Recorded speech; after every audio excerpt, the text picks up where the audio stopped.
बहुत ज़्यादा, कभी कभी रोते रहते, खाना नहीं खाते। ये विशुद्ध रूप से इस एलडीए की गुंडागर्दी है। एक बच्ची मेरी विकलांग है भैया, हम उसी लिए मकान बना रहे हैं। वो उनके पास कोई सोर्स है और मैडम रोशन जैकब जी के पास जाती हैं, वो कंप्लेंट झूठी शिकायतें करती हैं। प्रशासन खुद अपनी समस्या लेकर के एलडी ऑफिस आया है।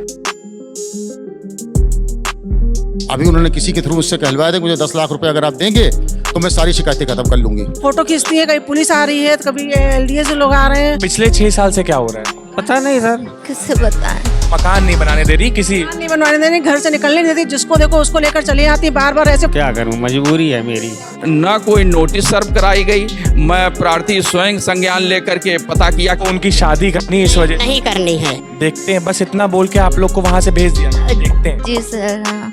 सपोज करिए मैं वर्दी पहना हूँ, मुझे सरकार राइफल मेरे हाथ में देती है और किसी मुलजिम को गिरफ्तारी के लिए भेजती है, तो जाते ही मैं उसे गोली मार दूँ। अरे जब आपके पास पेपर्स नहीं है, सब कुछ है, सारी चीजें हैं। और कहता है इसको गिरवा देंगे, ये कर देंगे, वो कर देंगे, मेरा है मेरा है मेरा है। मुख्यमंत्री के यहाँ जाएंगे, उनके उस पर दरबार में जाके खड़े होंगे, वहाँ भी रोएंगे अपना रोना। ना पढ़ाई लिखाई पाए, कुछ नहीं, पालन पोष मेहनत मजदूरी करके पाल पोस रहे हैं। आखिरी मंजिल तक मेरी लड़ाई जारी रहेगी। जोनल अधिकारी सहयोग नहीं कर रहे हैं, वो कह रहे हैं आप गलत हैं। इसके बावजूद भी यहाँ पर एलडी ऑफिस में सिर्फ इतना कहा गया कि हम देखते हैं, सुनवाई हो पाएगी तो होगी, वरना आप आते रहिए। इस वक्त हम जनता अदालत एलडी ऑफिस में मौजूद है। यहाँ पर तमाम लोग अपनी समस्या लेकर के आए हैं। क्या कहना चाहेंगी जब आप समस्या लेकर के यहाँ पे आई हैं, तो यहाँ पे अधिकारियों ने आपसे क्या कहा? अधिकारियों ने कहा कि आपका आदेश है, आप अपना मकान बनाइए, वो धमकी दे रहा है उसको मत डरिए, आप दिल खोल के बनाइए, हम बना रहे हैं मकान अपना। वो आए दिन फोटो खींचेगा और धमकी देता रहता है। कौन है, मतलब जो धमकी देने आता है उसका नाम पता नहीं? उसका नाम गोकरण नाथ यादव, हमारा सगा जेठ है। सगा जेठ है आपकी फैमिली के? हमारे पति का सगा भाई बड़ा है। हमारे पति का निर्धन हो गया था, मेरा छोटा बेटा 1.5 साल का था। एक बच्ची मेरी विकलांग है भैया, हम उसी लिए मकान बना रहे हैं। विकलांग है मेरी बेटी, 3 मेरे बच्चे हैं, तीनों बच्चों की शादी उसी में हुई, उसी में बच्चे मेरे पले पोसे पैदा हुए। उसी की कैसेट भी हमारे साथ पास है, दिखा सकते हैं। और वो अब धमकी बहुत देता है। तो आप अपनी बच्ची को कभी यहाँ पे लेकर के आए? हाँ, बच्चा ये हमारा बड़ा बेटा है। हाँ, कब से दौड़ रही हैं आप एलडीए ऑफिस हम जो है ये दौड़ रहे हैं, 17 महीने हो गए। 17 महीने से दौड़ रही हैं और अभी तक इस आपके मकान का कोई निर्णय नहीं लिया? नहीं, निर्णय हो गया, आदेश मिल गया हमको। अभी जल्दी मिला है, जल्दी मिला है। आज क्या समस्या लेकर? आज समस्या आए थे कि वो बार बार दौड़ता, फिर न कुछ हमको परेशान कर पाए। अच्छा, आपको इस बात का डर है? डर है, डर हमारा। धमकी देते हैं? धमकी देता है, फोटो खींचता है और कहता है इसको गिरवा देंगे, ये कर देंगे, वो कर देंगे, मेरा है मेरा है मेरा है। जब तुम्हारा था तुमने क्यों नहीं ले लिया? जब हमारे पास वो जमा कर रहे हैं, टैक्स जमा कर रहे हैं, आवास विकास का जब से रह रहे हैं, बिजली बिल हमारे नाम है, हमारे मकान में 2 तरफ पत्थर लगे हैं हमारे बच्चों के, तो उसका क्या प्रूफ है? तो वो ले लेगा। धमकी देते रहते हैं कि जो है तुम्हारा मकान ध्वस्त करा देंगे, सील करवा देंगे फिर से। बड़े बेटे? हाँ, इनके बेटे हैं। हम लोग 3 भाई, एक बहन है। बहन हमारी विकलांग है, तो हम लोग उसी में जो है जीवन यापन करते हैं और उसी को हम तोड़ के जो है बनवा रहे थे। तो इन्होंने जो है जबरदस्ती मतलब जो है किसी तरीके से उनकी शादी करनी इस वजह? नहीं करनी है, नहीं करनी, उसको मकान बना, विकलांग है।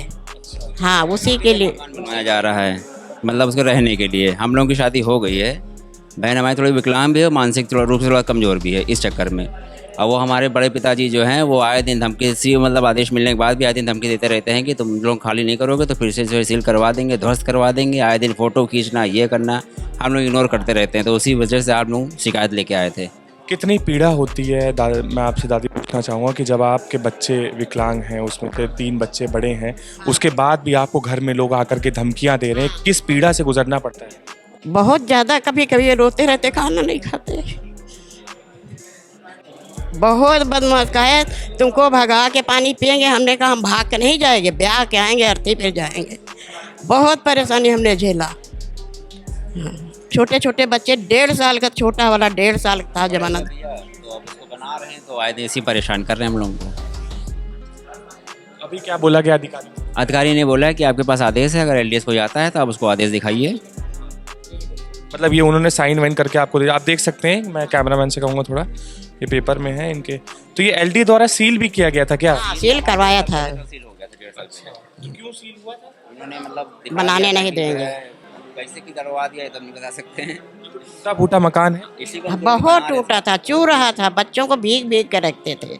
हाँ, वो पीड़ा से आपको गुजरना पड़ा। बहुत ज़्यादा।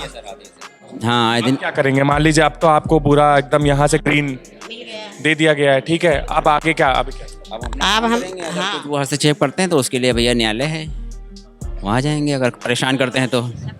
देखा आप लोगों ने, यही समस्या लेकर के ये एलडी ऑफिस में आए थे यहाँ पर। तमाम इनको यहाँ पे जब ये अधिकारियों से बात की तो उन्होंने साफ साफ इनसे कह दिया कि आप जा करके अपना घर जा करके बनाइए, और भी लोगों से हम बात करेंगे और उनकी समस्याओं को आप तक पहुँचाएंगे। क्या समस्या थी आपकी? मेरी सर समस्या ये है, लड़का यहाँ ख़त्म हो गया। कहाँ पर? ये गोमती नगर पार्क में, अम्बेडकर पार्क जी।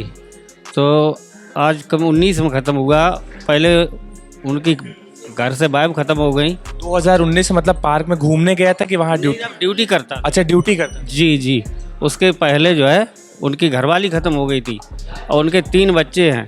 कोई जो है उनकी देखभाल, कोई सुनवाई नहीं। यहाँ बाबू लोग टहलाते रहे, फिराते रहे। जब मैं यहाँ लास्ट में आया, नहीं सर मुझे 1 पैसा मिला अभी तक। क्या कह रही है माता जी? ना पढ़ाई लिखाई पाए, कुछ नहीं, पालन पोषण मेहनत मजदूरी करके पाल पोस रहे हैं उन्हें। तो यहाँ पे आप अपनी समस्या लेकर के आए हैं कि यहाँ पे आपकी सुनवाई की जाए और आपके बेटे की जो वहाँ पे ऑन ड्यूटी मौत हो गई थी उसका कुछ मुआवजा मिले। कुछ हाँ अभी तक नहीं मिल जाए, बस बच्चों का हमारा भविष्य बन जाए सर, उनको कुछ पढ़ा लिखा लें, उनको कुछ पैसा मिल जाए तो। आप दोनों अकेले हैं घर चलाने? हम बस कोई नहीं है और किससे बताएं। क्या करूँ, मजबूरी है मेरी। क्या काम करते हैं? कुछ नहीं, मजदूरी करते हैं सर। मजदूरी करके आप 3 बच्चों को पाल रहे हैं, तो उनका कोई है नहीं और यहाँ से भी मुझे 1 पैसा मिला नहीं। क्या बताया जा रहा है, क्या कह रहे हैं अधिकारी? पता नहीं, वहाँ जो है वो थोड़ा हमने एप्लीकेशन दिया तो वो उनको दे दिया, पता नहीं जगह देखते हैं ये कहा। देखते हैं, बस इतना बोल के आप लोग को वहाँ से भेज दिया गया, देखते हैं। जी सर। हाँ, कह रहे हैं कि मुआवजा मिलेगा, नहीं मिलेगा, क्या सीन है? कुछ नहीं बताया, भी कुछ नहीं बताया। और पिछले 6 साल से क्या हो रहा है? पता नहीं सर, आते जाते रहे। पहली बार आ रहे हो यहाँ पे कि इससे पहले भी आते? पहले आए थे, कार्रवाई भी करी हमने, उन लोग गुमराह करते जाके हो जाएगा, तुम्हारी फार्माबाई पहुँच गई। जब वहाँ गए तो वहाँ से पता लगाया। 6 साल से कहाँ दौड़े? जे इधर ही अम्बेडकर पार्क में। वहाँ जितने बाबू आबू बैठते हैं उनके पास, तो वो लोग क्या बताते हैं? उन जाके हो जाएगा, मिल जाएगा। किसी अधिकारी का नाम जानती हैं? हाँ, पहले थे अनुरूप, पहले अनुरूप थे। हाँ। क्या है मतलब, वो क्या करते हैं? बाबू हैं लिपिक अम्बेडकर में। हाँ, वो यही कहते रहे कि हाँ मिल जाएगा, पैसा मिल जाएगा, गुमराह करते, अभी तक कोई उन्हें। ये बताइए, अब आप यहाँ पे आए हैं, यहाँ पे अधिकारी से आपने बात की है, अधिकारी कह रहा है कि हम देखते हैं, क्या लगता है कि क्या कुछ आपकी सुनवाई होगी यहाँ पर? अब सर मुझे कोई पता नहीं इस बात का कि कोई कुछ क्या कहें आपसे। कहाँ रहते हैं आप? हम बहुत दूर रहते सर, डिस्ट्रिक्ट मैनपुरी, एटा। वहाँ से आप यहाँ पे समस्या लेकर? जी, दूसरा चक्कर है, पहली बार यहाँ पर आज आए हम, लेकिन कोई क्या बताएं आपको, कुछ नहीं कह सकते। आप देख सकते हैं कि 2019 में इनके बेटे जो थे अंबेडकर पार्क में ड्यूटी करते समय ख़त्म हो गए थे, और 6 साल से ये बहुत से अधिकारियों के पास दौड़ रहे थे अपनी समस्या लेकर के, पर इनकी अभी तक सुनवाई नहीं की गई। उनकी जो पत्नी थी वो भी कुछ साल पहले ख़त्म हो गई थी, और अभी ये जो उनके माँ बाप हैं वो 3 बच्चों को उनके पाल रहे हैं, अपने बेटे के 3 बच्चों को क्या। और यहाँ पे मुआवजे के लिए आए थे, सुनवाई के लिए आए थे कि शायद गुहार लगाएंगे और एलडी ऑफिस में इनकी आवाज़ सुनी जाएगी, पर यहाँ पे भी अधिकारी कहते हैं कि हम देखते हैं, कुछ बताते हैं, ऐसा करके इनको टाल दिया जाता है। ये बहुत दूर से यहाँ पे आए हैं, मैनपुरी यहाँ से बहुत किलोमीटर दूर है, इनकी आंखें ख़राब हैं, 2 अकेले लोग हैं, मजदूरी करते हैं, और इसके बावजूद भी यहाँ पर एलडी ऑफिस में सिर्फ इतना कहा गया कि हम देखते हैं, सुनवाई हो पाएगी तो होगी, वरना आप आते रहिए। प्रशासन खुद अपनी समस्या लेकर के एलडी ऑफिस आया है। क्या समस्या थी और यहाँ से क्या बताया गया? यहाँ बताए हैं कि मैं इसको दिखवाता हूँ, आप प्रार्थना पत्र दे दीजिए, और वो क्यों ढा दिया गया मैं दिखवाता हूँ। जबकि नियम यहाँ के ये है कि कोई भी भवन निर्माण होगा तो उसका अस्थाई निर्माण कराएंगे तो एलडीए से नक्शा अप्रूव्ड होना चाहिए। मेरा तो अस्थाई था, जिनके अस्थाई थे उसका किसी का नहीं ढाया गया, और मैं तो सीमेंट की चादर डाल करके उस पर खेती किसानी करता था कि जिससे पशु हमारे प्लाट को मेरी किसानी को न चर जाएं, तो उसको इन्होंने ढा दिया। क्या इनकी तरफ से नोटिस तो दी गई होगी? ना कोई नोटिस सर्व कराई गई। मैं प्रार्थी स्वयं संज्ञान लेकर के पता किया कि क्या अधिग्रहण क्षेत्र में मेरा प्लाट है, तो बताया गया कि नहीं, अधिग्रहण क्षेत्र में नहीं है। नोटिस के आपका जो सीमेंट से बना हुआ पूरा जो बाउंड्री थी उसको गिराना, ये तो एक गुंडागर्दी हुई। ये विशुद्ध रूप से इस एलडीए की गुंडागर्दी है। सपोज करिए मैं वर्दी पहना हूँ, मुझे सरकार राइफल मेरे हाथ में देती है और किसी मुलजिम को गिरफ्तारी के लिए भेजती है, तो जाते ही मैं उसे गोली मार दूँ, इस ढंग का ये कार्रवाई की गई है। तो ये अनलीगल है। ऐसे अधिकारी कर्मचारियों के विरुद्ध दंडात्मक कार्रवाई करते हुए मेरी दीवार को खड़ी किया जाए, इसी संबंध में मैंने एक प्रार्थना पत्र प्रेषित किया। पूरी आपकी दीवार का जो नुकसान हुआ है उसकी भरपाई भी, उसकी भरपाई की जाए, वो दीवार हमारी खड़ी की जाए, और ऐसे लोगों पर अनुशासनात्मक कार्रवाई की जाए जिससे कि ये दोबारा किसी के साथ ही अनुचित व्यवहार ना करें। ये प्रजातंत्र है, ये राजतंत्र नहीं है, इनको आभास होना चाहिए। तो अभी अधिकारी से अंदर क्या बात हुई और उन्होंने क्या बताया कि आपका ये सब चीज़? कहा कि मैं प्रार्थना पत्र आपका ले रहा हूँ, इसका मैं संज्ञान लूँगा। अब क्या संज्ञान लेते हैं ये इनके अधिकार क्षेत्र में है, वरना आप अभी फिर आएंगे।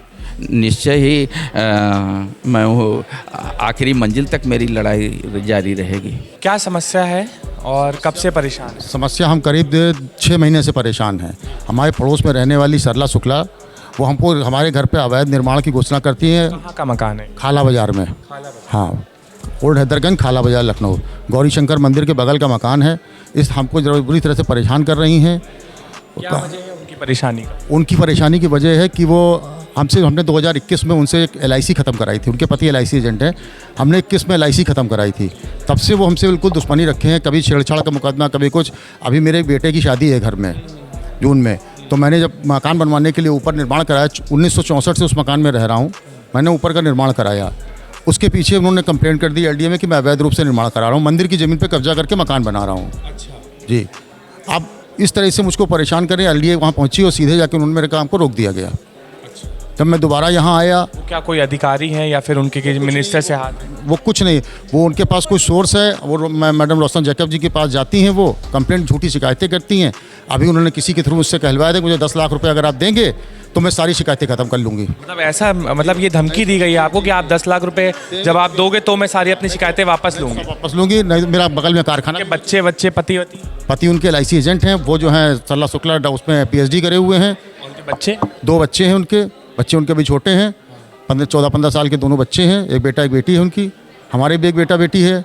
हम उन्हीं घर के उसी कैंपस में सामने रहते हैं। इतने सालों से आप वहाँ पे रह रहे हैं, उसके बावजूद आपको वो मकान नहीं बनाने दे रही? नहीं बनवाने दे रही, घर से निकलने नहीं देती। जिसको देखो उसको लेकर चली आती है, बार बार ऐसे फ़ोटो खींचती है। कभी पुलिस आ रही है तो कभी LDA से लोग आ रहे हैं और बार बार ऐसे फ़ोटो खींचती है मेरे घर में आकर के। दरवाजे से छत पे जाते हैं तो वो अपने घर से फ़ोटो खींचते हैं। मेरे घर के ऊपर, छत के ऊपर कैमरा लगा रखा है। जब देखो तब वीडियो बनाते हैं, ना दिन देखते हैं, ना रात देखते हैं, ना दोपहर देखते हैं, चले आते हैं, वीडियो बनाते हैं आकर के। हर तरह से परेशान कर रहे हैं वो। अभी यहाँ से क्या बताया गया आपको जब यहाँ समस्या लेके अधिकारी ने क्या बताया? कह रहे हैं आपने स्लेब डाल ली है, इसलिए मकान आपका सील किया जाएगा। अरे जब आपके पास पेपर्स नहीं है? सब कुछ है, सारी चीज़ें हैं, तब भी हमको अवैध घोषित किया। नक्शा आपका पास नहीं है, तो हमने नक्शे के लिए भी मैंने अप्लाई कर दिया। मुख्यमंत्री के यहाँ जाएंगे, उनके उस पर दरबार में जाके खड़े होंगे, वहाँ भी रोएंगे अपना रोना। हम क्या करें, हम लोग परेशान हैं। समझे यार, हम लोग करें क्या? घर में शादी का माहौल है। शादी का माहौल है, हम लोग खुद परेशान हैं। बेटे की शादी है मेरे, घर में बल्लियाँ लगी हुई हैं, घर में इतनी मोरंग बालू फैली है, पूरे घर में स्थिति यह है कि हम लोग को बैठने उठने की जगह नहीं रह गई है। आए दिन दरवाजे पर पुलिस खड़ी रहती है, कारखाना बंद करा देंगे, ये करा देंगे। घर के सामने कारखाना भी मेरा छोटा सा अलमारी चलता है, MSME में रजिस्ट्रेशन भी मेरा, GST पेड भी हूँ मैं, इनकम टैक्स पे हूँ। उसके बाद भी मुझको परेशान किया जा रहा है हर तरह से। कोई सुनवाई नहीं, कोई कहीं। यहाँ से भी आपको कोई सुनवाई की नहीं गई, साफ साफ बोल दिया गया है कि आपका मकान जो है सील कर दिया जाएगा, और जबकि आपने उसका कारण बताया तब भी वो कह रहे हैं। तो क्या लगता है, अधिकारी यहाँ के मिले हुए हैं? जोनल अधिकारी सहयोग नहीं कर रहे हैं, वो कह रहे हैं आप गलत हैं। जब कोई सुनने को नहीं तैयार है, कोई बात नहीं सुनने को तैयार, तो मैं क्या करूँ? मैं बता रहा हूँ, अपनी समस्या बता रहा हूँ। वो व्यक्ति जबकि किराए के मकान में रह रहा है, उसका अपना निजी स्थान भी नहीं है, उसका अपना निजी स्थान भी नहीं है, उसके बाद भी वो परेशान कर रहा है उसको।